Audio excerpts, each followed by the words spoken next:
আসসালামু আলাইকুম এভরিওয়ান। চাওয়ালা ছেলে গল্পের 10 নম্বর পার্ট। তো চলো বেশি কথা না কইয়া গল্প শুরু করা যাক। আরিশা আমার ঠিক পাশেই বসেছে। সবার প্লেটে খাবার বেড়ে দেওয়ার পর আরিশা হঠাৎ আমার দিকে ঘুরে বসলো।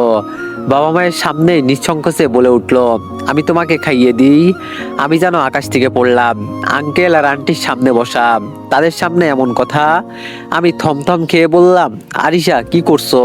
আমি নিজে খেতে পারবো তো। আঙ্কেল আন্টি আছেন। আরিশা ভুরুকুসকে জেদ ধরে বলল, থাকুক না, তাতে আমার কি। এখন চুপচাপ মুখ খোলো তো। আঙ্কেল আর আন্টি একে অপরের দিকে তাকিয়ে মায়াবী হাসি হাসলেন। আরিশা আমার কোনো কথার তোয়াক্কা না করেই পরম মমতায় এক লুকমা খাবার আমার মুখের সামনে ধরলো। আমি লজ্জায় আঙ্কেলের দিকে তাকালাম। তিনি মুচকি এসে মাথা নেড়ে সাই দিলেন। আমি বাধ্য হয়ে মুখ খুললাম। খাওয়ানোর পর আরিশা খুব উৎসুক হয়ে জিজ্ঞেস করলো, কেমন হয়েছে রাকিব? সত্যি বলবে কিন্তু। আমি আরিশার উজ্জ্বল চোখের দিকে তাকিয়ে ধীরস্থির ভাবে বললাম, তোমার হাতের রান্না কখনো খারাপ হতে পারেই না আরিশা। এটা শুধু খাবার নয়, এতে তোমার ভালোবাসা মেশানো আছে। সত্যি বলছি, খুব মজা হয়েছে। আমার মুখে প্রশংসা শুনে আরিশার মুখটা খুশিতে জ্বলজ্বল করে উঠলো। তার সেই খিলখিল হাসিতে পুরো ঘর যেন আবার প্রাণ ফিরে পেল। মেয়েটির এই নির্মল আনন্দ দেখে আঙ্কেল আর আন্টির চোখের কোণেও চিকচিক করে উঠলো। কয়েকদিন আগেও যে মেয়েটা নিতর হয়ে হাসপাতালে পড়েছিল, আজ সে কতটা খুশি।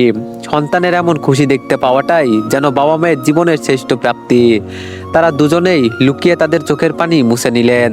তারপর হঠাৎ আঙ্কেল বলে উঠলেন, তোমাদের জন্য আমি একটা সিদ্ধান্ত নিয়েছি। আগামী শুক্রবার অর্থাৎ ঠিক 3 দিন পরেই তোমাদের বিয়ের ব্যবস্থা করছি। আমি চাই না আর দেরি করতে।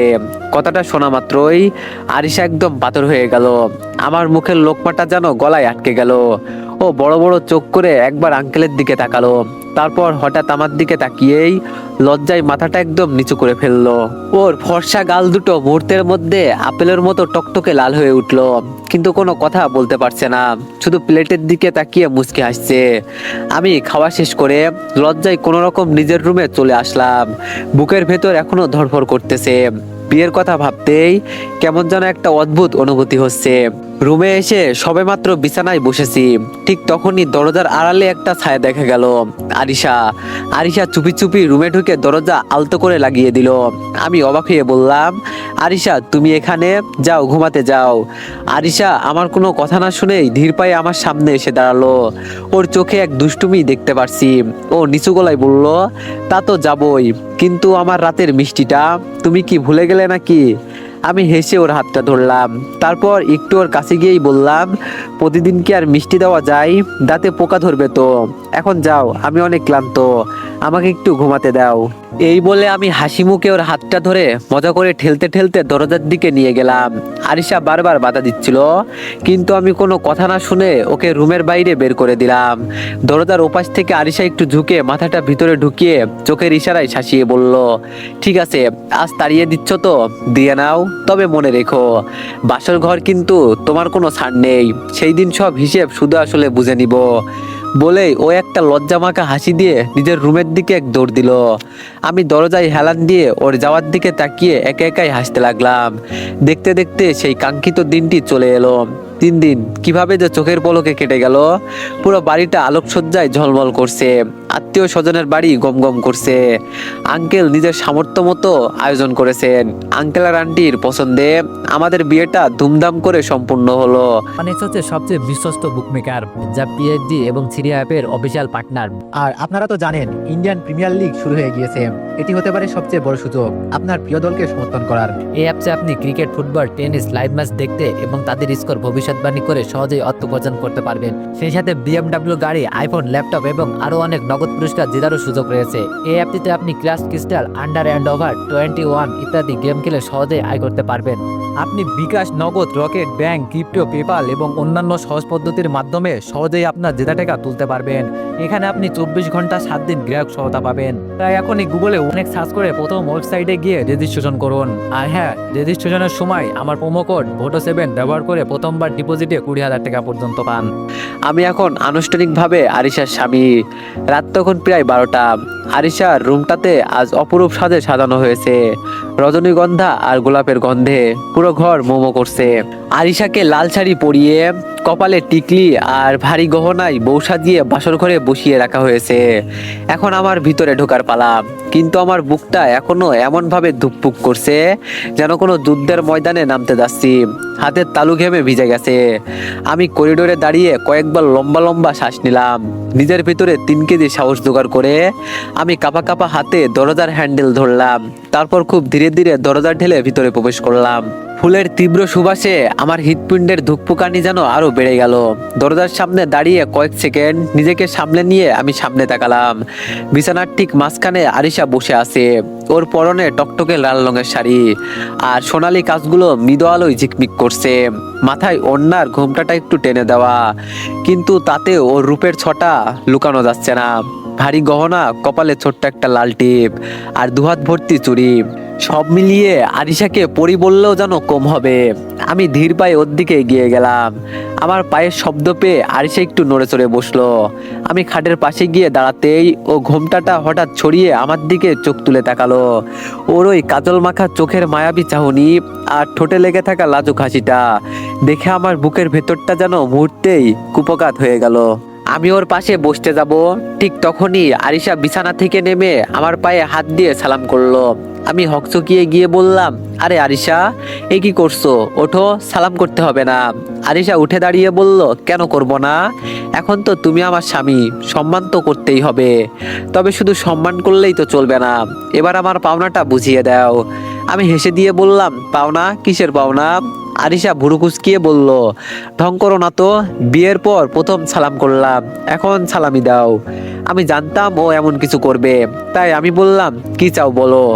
আরিশা একটু ভেবে বলল, তুমি তো আমাকে কখনো প্রপোজ করোনি, তাহলে রোমান্টিক ভাবে প্রপোজ করো। আমি বললাম, এইটা আবার কেমন সালামি? আরিশা বলল, আমার কাছে এটাই সালামি, নাও এখন তাড়াতাড়ি প্রপোজ করো। কি আর করার, আমি বিছানা থেকে একটা টকটকে লাল গোলাপ হাতে নিয়ে আরিশার সামনে এক হাঁটু গেড়ে বসলাম। আরিশা খানিকটা অবাক হয়ে 2 হাতে নিজের গাল চেপে ধরলো। ওর চোখে মুখে খুশির ঝিলিক। আমি ওর চোখের দিকে তাকিয়ে একটু গভীর স্বরে বললাম, আরিশা, তোমার সাথে দেখা হওয়া থেকে এই মুহূর্ত পর্যন্ত আমাদের পথ চলাটা খুব একটা সহজ ছিল না। আমি একজন সামান্য চাওয়ালার ছেলে, আর তুমি এক রাজকীয় রূপসী। আমাদের মাঝে অনেক বাধা ছিল, অনেক অসমতা ছিল, কিন্তু তুমি কখনো আমার হাত ছাড়োনি। তোমার এই ভালোবাসাটাই আমাকে আজ এখানে দাঁড় করানোর সাহস দিয়েছে। আমি গোলাপটা ওর দিকে বাড়িয়ে দিয়ে আরো নরম সুরে বললাম, আরিশা, আমি তোমাকে কোনো দামি হীরা বা মতির মালা দেওয়ার প্রতিশ্রুতি দিচ্ছি না, কিন্তু আমি কথা দিচ্ছি জীবনের শেষ নিঃশ্বাস পর্যন্ত তোমাকে আগলে রাখবো।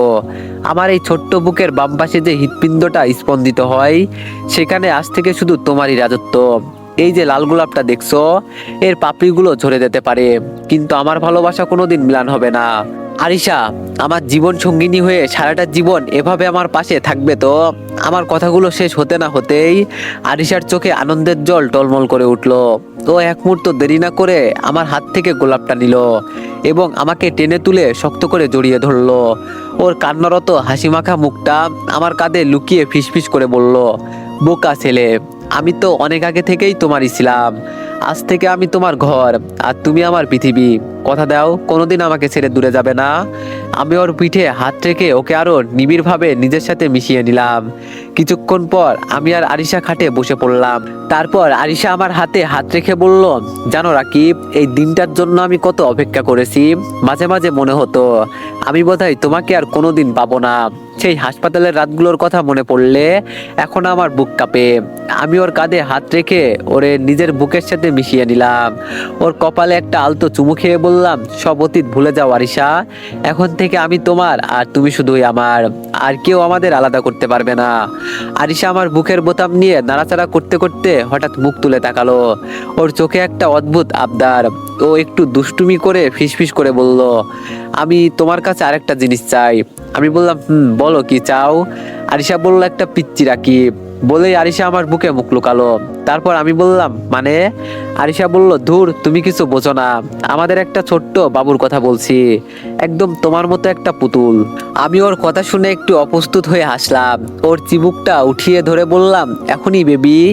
আরিশা আমার গলায় হাত জড়িয়ে দিয়ে আরো কাছে এগিয়ে এলো। ওর তপ্ত নিঃশ্বাস আমার ঠোঁটে আশ্রে পড়ছে। ও একটু গম্ভীর হয়ে বলল, হ্যাঁ আমার এখনই লাগবে। আমি তোমার মতো ওই পুতুলটাই ঘরে দেখতে চাই। একটা ছোট্ট রাকিব থাকবে যে সারাদিন আমাকে তোমার মতো জ্বালাবে, আর আমি তাকে আদর দিয়ে ভরিয়ে দেব। তুমি কি দেবে না আমায় সেই খুশি? আমি বললাম, কিন্তু আমার তো ছোট্ট আরিশা চাই। আরিশা বলল, সে দেখা যাবে, আগে মিশন তো শুরু করো। বলেই আরিশা আবার আমার বুকে মাথা রাখলো। আমি ওর দুগালে হাত রেখে খুব নিবিড়ভাবে ওর ঠোঁটে নিজের ঠোঁট ডুবিয়ে দিলাম। আরিশাও সমান আবেগে আমাকে জড়িয়ে ধরলো। ঘরের বাতিটাও নিভিয়ে দিলাম। আর কিছু দেখা যাচ্ছে না গায়েস। মিশনে নামছি, সবাই দোয়া করবেন যেন দুইটা পুতুল একসাথে আসে। পরের দিন সকালে জানালার পর্দা ভেদ করে রোদের ঝলকানি সরাসরি আরিশার মুখে পড়লো। আমি আগেই জেগেছিলাম। আরিশার ঘুমন্ত চেহারার দিকে তাকিয়ে মনে হচ্ছিল এটাই আমার পৃথিবীর সবচেয়ে বড় সুখ। হঠাৎ আরিশা চোখ মেললো। আমাকে তাকিয়ে থাকতে দেখে ও লজ্জায় কম্বল দিয়ে মুখ ঢেকে ফেললো। আমি হেসে বললাম, ওরে বাবা, কাল রাতে তো অনেক লম্বা চওড়া কথা ছিল, এখন আবার লজ্জা কিসের?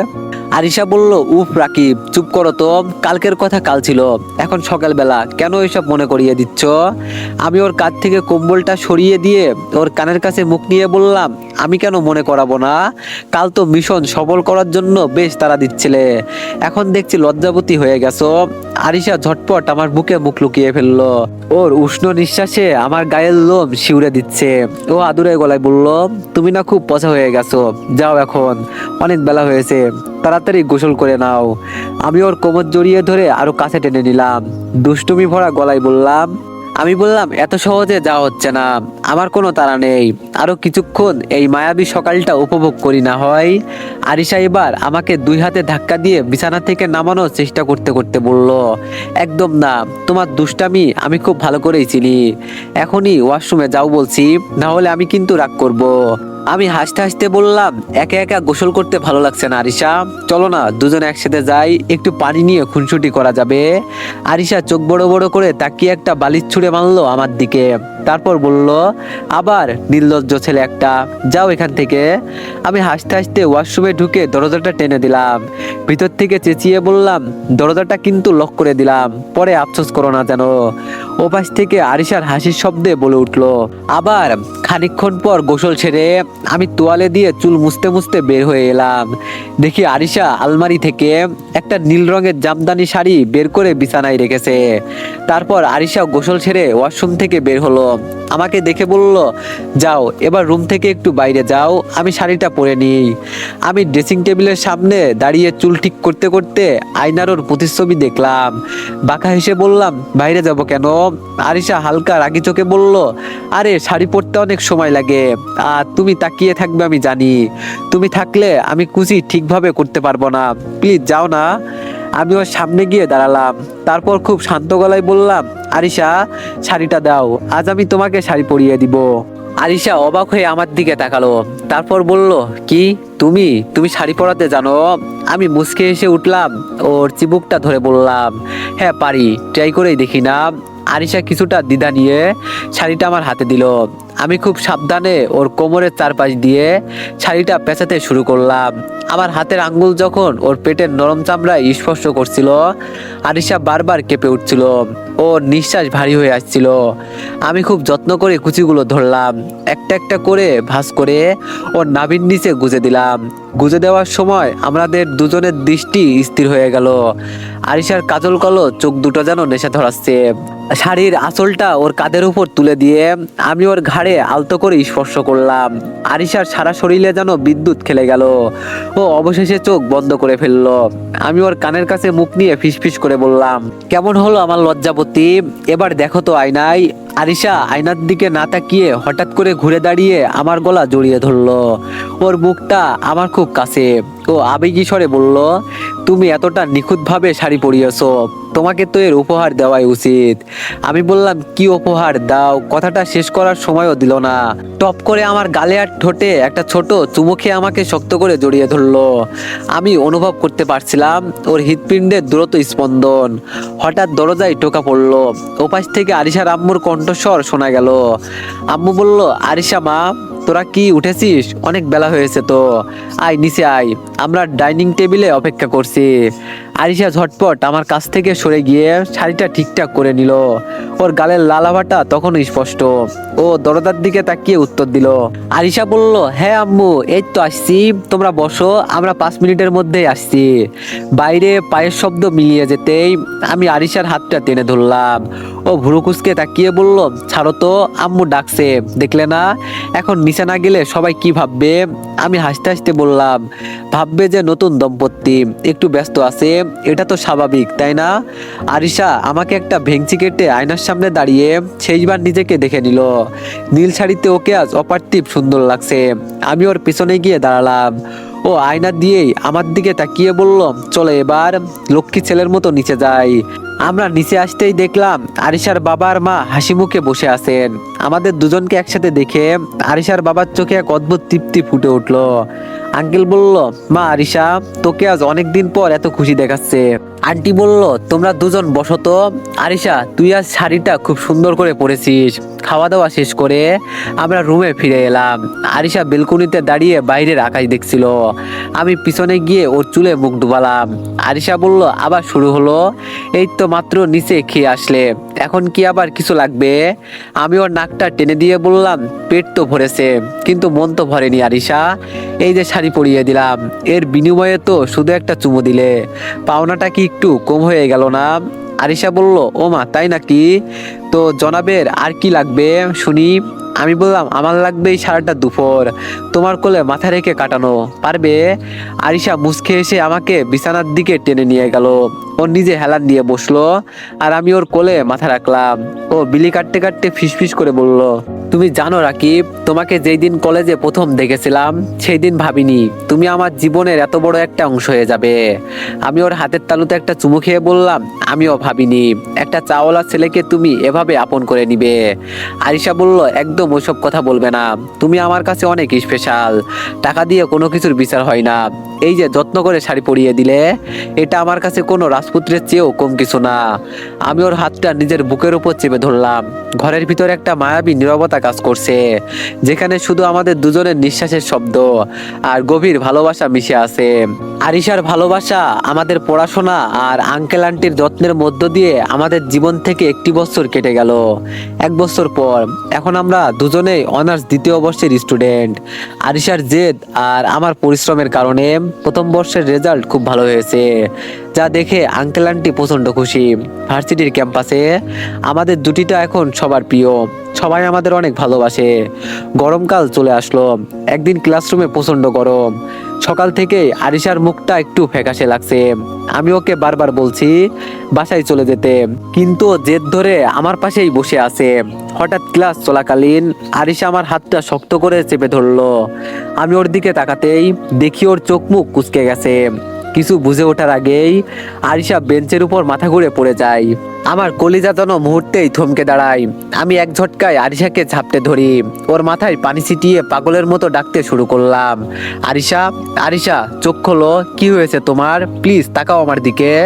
আমার দু চোখ বেয়ে তখন নোনা জল গড়িয়ে পড়ছে। ক্লাসের সবাই চারপাশে ভিড় করে আছে। এক স্টুডেন্ট পাশ থেকে দ্রুত এগিয়ে এসে বলল, রাকিব ভাই, আমি অ্যাম্বুলেন্স ডাকছি, আরিশাকে এখনই হাসপাতালে নিতে হবে। অ্যাম্বুলেন্স আসার পর আমি ওকে পাজাকোলা করে ভিতরে নিয়ে বসি। হাসপাতালে যাওয়ার পুরোটা পথ আমি ওর হাতে হাত ধরে শুধু দোয়া করছি। হাসপাতালে পৌঁছানোর পর ডাক্তার দ্রুত ওকে কেবিনে নিয়ে যান। আমি বাইরে দাঁড়িয়ে কাঁপা কাঁপা হাতে আঙ্কেলকে ফোন করলাম। আঙ্কেল বলল, হ্যাঁ রাকিব, বলো কি হয়েছে বাবা? আমি বললাম, বাবা, আরিশা ভার্সিটিতে অজ্ঞান হয়ে গেছে, আমরা এখন সিটি হাসপাতালে, আপনারা দ্রুত আসুন। কিছুক্ষণের মধ্যে আঙ্কেল আর আন্টি হন্তদন্ত হয়ে হাসপাতালে ছুটে আসেন। আন্টি কান্নায় ভেঙে পড়েছেন। আঙ্কেল আমার কাঁধে হাত রেখে অস্থির হয়ে জিজ্ঞেস করলেন, কিভাবে কি হলো রাকিব? আমি মাথা নিচু করে বললাম, জানি না বাবা, ক্লাস করতে করতে হঠাৎই অজ্ঞান হয়ে যায়। কিছুক্ষণ পর ডাক্তার কেবিন থেকে বের হয়ে আসলেন। ডাক্তার তড়িঘড়ি করে ওনার সামনে গিয়ে দাঁড়ান। তারপর আঙ্কেল বললেন, ডাক্তার সাহেব, আমার মেয়ের কি হয়েছে? ও ঠিক আছে তো? ডাক্তার মুচকে এসে বললেন, ভয়ের কিছু নেই, বরং অনেক খুশির সংবাদ, মিষ্টি খাওয়ান, আপনি নানু হতে চলেছেন, আপনি বাবা হতে চলেছেন। ডাক্তারের কথা শুনে আমরা সবাই যেন মুহূর্তের জন্য পাথর হয়ে যাই। আঙ্কেল আর আন্টি আনন্দে একে অপরকে জড়িয়ে ধরেন, আর আমার চোখ দিয়ে আনন্দের জল অনবরত পড়তে করতে লাগলো। এ এক কেমন যেন অনুভূতি, যা আগে কখনো অনুভব করিনি। আমি নিজেকে সামলে নিয়ে ডাক্তারকে বলি, ডাক্তার আমি কি ওর সাথে দেখা করতে পারি? ডাক্তার বললেন, হ্যাঁ অবশ্যই, তবে এখন থেকে ওর বাড়তি যত্ন নিতে হবে। আঙ্কেল খুশিতে মিষ্টি কিনতে ছুটলেন, আর আমি ধীর পায়ে আরিশার কেবিনে ঢুকি। আরিশা যখন আচ্ছা হয়ে জানালার দিকে তাকিয়ে আছে, আমাকে দেখেই ও মুচকি হেসে উঠল। আমি ওর বিছানার পাশে বসে ওর ছোট হাত দুটো নিজের মুঠোয় নিয়ে একটা গভীর চুমু খেলাম। তখনও আমার চোখ দিয়ে পানি পড়ে যাচ্ছে। আমার চোখে পানি দেখে আরিশা বলে উঠল, কি ব্যাপার, তুমি কাঁদছো কেন রাকিব? তুমি কি খুশি হওনি? আমি চোখের জল মুছে বললাম, তুমি জানো না আরিশা, আমি আজ কতটা খুশি। বাবা হবার এই ফিলিংসটা আমি ভাষায় প্রকাশ করতে পারছি না। মনে হচ্ছে আমার অস্তিত্ব এখন তোমার ভিতরে অন্য এক রূপ নিয়ে বড় হবে। আমি আজ পৃথিবীর সবচেয়ে সুখী ছেলে। আমি ওর পেটের উপর আলতো করে হাত রাখি। এক অদ্ভুত শিহরণ আমার সারা শরীরে খেলে যায়। আরিশা আমার হাতটা জড়িয়ে ধরে ওর বুকে চেপে ধরে। তারপর আমি বললাম, আরিশা তুমি খুশি তো? আরিশা বলল, খুব খুশি, ভাবতেই অনেক শান্তি লাগছে। একটা পিচ্চি রাকিব আসছে আমাদের ঘর আলো করে। আমি ওর কপালে একটা দীর্ঘ চুমু খেলাম। তারপর বললাম, এখন থেকে আমি তোমাদের দুজনের ছায়া হয়ে থাকবো, কোনো বিপদ তোমাদের ছুতে পারবে না। কিছুক্ষণ পরেই ডাক্তার চেক আপ করে বললেন, এখন ওনাকে নিয়ে বাসায় যেতে পারেন, কিন্তু মনে রাখবেন ওকে এখন এক্সট্রা যত্ন নিতে হবে। আমি বললাম, ও আপনি চিন্তা করবেন না ডাক্তার, আমরা সবাই ওকে দেখে রাখবো। গাড়ি করে বাসায় ফেরার সময় আরিশা সারাটা পথ আমার কাঁধে মাথা রেখে বসে আছে। আঙ্কেল আন্টি সামনের সিটে বসে কেবলই পরম তৃপ্তিতে হাসছে। বাসায় পৌঁছানোর পর আরিশাকে এক মুহূর্তের জন্য আমি একা ছাড়লাম না। ওকে ধরে ধরে বিছানায় শুইয়ে দিয়ে আমি যখন গায়ের কম্বলটা টেনে দিচ্ছিলাম, আরিশা হঠাৎ আমার হাতটা ধরলো। তারপর বলল, ডাক্তার তো শুধু এক্সট্রা যত্ন দিতে বলেছে, কিন্তু তুমি তো আমাকে একদম কাছের পুতুল বানিয়ে ফেলেছো। আমি ওর কপালে একটা আলতো টোকা দিয়ে বললাম, হ্যাঁ তুমি তো এখন আমার কাছের পুতুলি। তোমার ভিতরে যে আমার আরেকটা প্রাণ বড় হচ্ছে, তাকে আগলে রাখার দায়িত্বও তো আমারই। আরিশা বলল, বাহ, এখনই আমাকে পর করে দিচ্ছ? আমি বললাম, তোমরা দুজনেই তো আমার কলিজা, এখন তুমি ঘুমানোর চেষ্টা করো, আমি ফ্রেশ হয়ে আবার আসছি। আরিশা বলল, ওকে, বলেই আমি ওয়াশরুমে চলে আসলাম। দিনগুলো এখন এক অন্যরকম রুটিনে চলতে লাগলো। আরিশাকে আর ভার্সিটিতে যেতে দিই না, আমিও যেতে চাই না, কিন্তু আরিশার জেদের কারণে যেতে হয়। ও বলে, তোমাকে পড়াশোনা করে বড় কিছু হতেই হবে, তোমার বাবার স্বপ্ন পূরণ করতেই হবে, তাই ওর জেদের কারণে যাই। আমি ভার্সিটি গেলে আঙ্কেল আন্টি আরিশার খেয়াল রাখে, আবার আমি আসলে আমি সারাদিন আরিশার পাশে থাকি। আমি মাঝে মাঝে ওর পেটে কান পেতে কিছু শোনার চেষ্টা করি, আর আরিশা খিলখিল করে হেসে বলে ওঠে, ওমা পাগল নাকি, ও তো এখনো কিছুই বলছে না, শুধু শুধু কি শোনো তুমি? আমি আমি বললাম, আমি শুনতে পাই আরিশা, ও আমাকে বলছে, আব্বু আম্মুর খুব কষ্ট হচ্ছে, তুমি তাড়াতাড়ি আমাকে পৃথিবীতে নিয়ে এসো। আরিশা আমার কথা শুনে হেসে ওঠে। আমি ওকে সবসময় হাসি খুশি রাখার চেষ্টা করি। এক সন্ধ্যায় আমরা দুজনে বেলকনিতে বসেছিলাম। নীলাকাশের দিকে তাকিয়ে আরিশা হঠাৎ আমার হাতটা টেনে ধরলো আর বলল, আচ্ছা রাকিব, আমাদের যে পিচ্চিটা আসবে, ওর নাম কি রাখবো, ঠিক করেছো? আমি বললাম, হ্যাঁ আমি জানি তোমার ইচ্ছেই পূরণ হবে, একটা হ্যান্ডসাম ছেলে হবে, ওর নাম রাখবো শিহাব বাবু। আরিশা সাথে সাথে আমার দিকে মুখ ঘুরিয়ে চোখ পাকিয়ে বলে, একদম না, আমি জানি তোমার ইচ্ছে পূরণ হবে, আমি জানি আমার একটা পুতুলের মতো মেয়ে হবে, যার নাম রাখবো রুহি, একদম গোলগাল আর মিষ্টি কিউট পরীর বাচ্চা। আমি হাসতে হাসতে ওর কোমরে হাত দিয়ে কাছে টেনে নিলাম। তারপর বললাম, আচ্ছা যেটাই হোক, আমি সেটাতেই খুশি। আরিশা আমার কাঁধে মাথা রেখে সন্ধ্যা উপভোগ করতে লাগলো। এভাবে আরিশা আর আমার খুনছুটিতে 10 মাস হয়ে গেল। আরিশা খুব একটা চলাফেরা করতে পারে না। একদিন তো এভরিওয়ান, অসুস্থতার কারণে এই কয়দিন ভিডিও আনতে পারি নাই, আর এখনো আমি মোটামুটি অসুস্থই আছি, যার কারণে জানি না ভিডিওর ভয়েস কেমন হয়েছে। তো যাই হোক, তোমরা একটু মানিয়ে নিও, আর সবাই নেক্সট পার্টের জন্য একটু বেশি বেশি লাইক আর একটা করে কমেন্ট করে দিও। ধন্যবাদ।